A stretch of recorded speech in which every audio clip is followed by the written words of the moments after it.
नमो नमो दैवतन्नः श्री श्रीनिवासपरदैवतन्नः श्री श्रीनिवासपरमन्धनन्नः श्री श्रीनिवासपरमागतिर्नः श्री श्रीनिवासाय श्रीनिवासाय मङ्गलम् गम्भीरम् महाविष्णुम् शरण्यम् सर्वतोमुखम् नृसिंहम् भीषणम् भद्रम्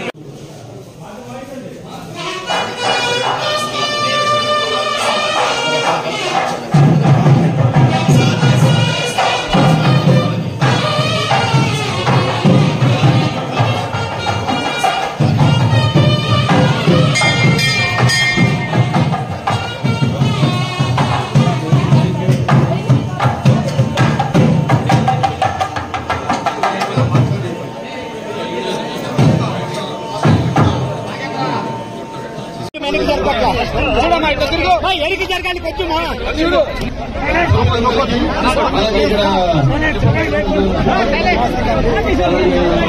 అందరూ కూడా ఇంకా మా చుట్టుపక్కల పోరాట సమితి అధ్యక్షుడు వీళ్ళందరూ ఆర్టీసీ కార్మికులందరూ కూడా నా ఉదయపూర్వక నమస్కారాలు తెలియజేస్తున్నారు.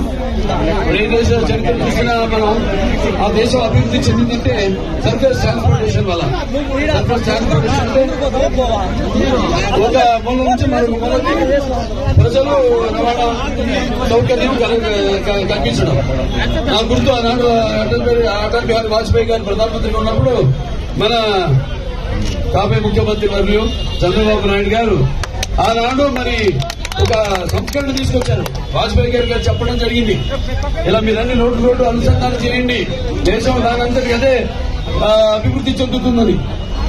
ముందు ఆయన నమ్మలేదు. తర్వాత సరే ముందు ఒక ఉదాహరణకు ఒక షిప్ వేసి చూడమంటే వేసి చూస్తే పెద్ద ఘన విజయం సాధించింది. ట్రాఫిక్ పెరిగింది.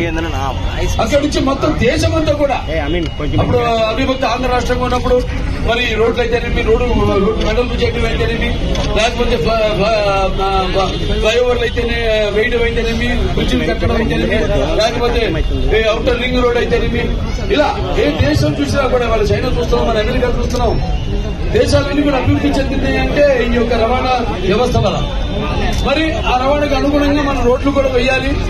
రేట్లు వేస్తేనే మనం అప్పుడు ఆనాడు 2012 బస్సులు కూడా జరిగింది.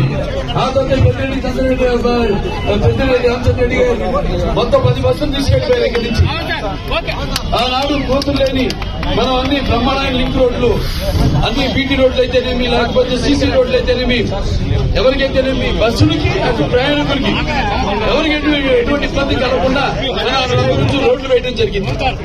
మనం చూస్తున్నాం ఇప్పుడు ఇవాళ రోడ్లు మరి అతివృష్టి అనావృష్టి కొంచెం వర్షాల వల్ల లేకపోతే అనివార్య కారణాల వల్ల రోడ్లు ఏదైనా దెబ్బతింటే కనీసం అక్కడ గోతులు మట్టి కూడా పూడ్చే పాపానికి పోలేదు ఈ ప్రభుత్వం. దానికే తగిన శాస్త్రి మీరంతా చెప్పారు. అలాగే ఎంతో మంది ఇక్కడి నుంచి కూడా బయట రాష్ట్రాలుగా పక్క రాష్ట్రం బెంగళూరు అయితే కర్ణాటక గడుతుంటారు, గార్మెంట్ వర్కర్స్ అయితేనేమి. అలా ఇవాళ చూస్తున్నాం మన బస్సులు తక్కువ అయిపోయి, ఈ రవాణా తక్కువ అయిపోయి, వాళ్ళ ఎలాగైతే ఆటోల్లో ఒక్కొక్క ఆటోల్లో 15-20 మంది ప్రయాణం చేస్తూ వాళ్ళ ఎంతో ఇబ్బందులు పాలవుతున్నారు. అటువంటి పరిస్థితుల్లో మనం ఆనాడు ముఖ్యంగా ఈ యొక్క ప్రయాణ వ్యవస్థకే ముఖ్యమైన ప్రాధాన్యత ఇచ్చి ఆనాడు ఎటువంటి ప్రయాణ అసౌకర్యం జరగకుండా అందరికీ రవాణా సౌకర్యం కలగజేయడం జరిగింది.